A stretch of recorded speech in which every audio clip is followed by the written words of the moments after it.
we have the equation 20 minus 7 times x is equal to 6 times x minus 6. And we need to solve for x.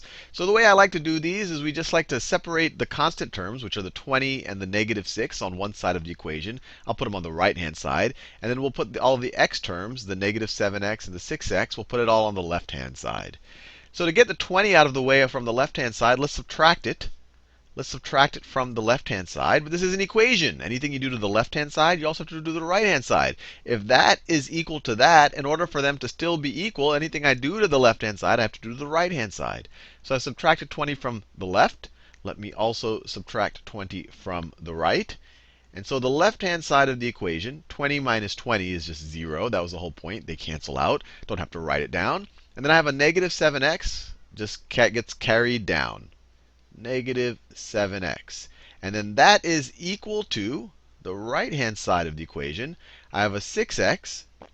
I'm not adding or subtracting anything to that. But then I have a negative 6 minus 20. So if I'm already 6 below 0 on the number line and I go another 20 below that, that's at negative 26.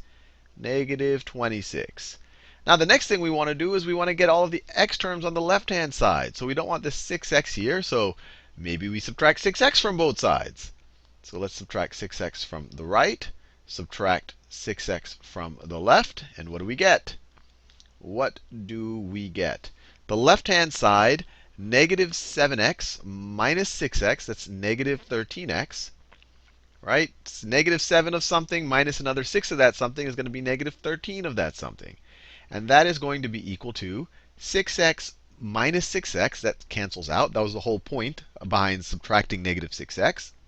And then we have just a negative 26 or minus 26, depending how you want to view it. So just negative 13x is equal to negative 26.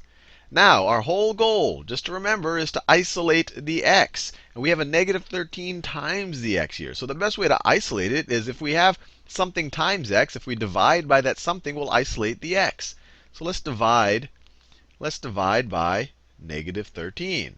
Now, you know by now, anything you do to the left-hand side of an equation, you have to do to the right-hand side. So we're going to have to divide both sides of the equation by negative 13.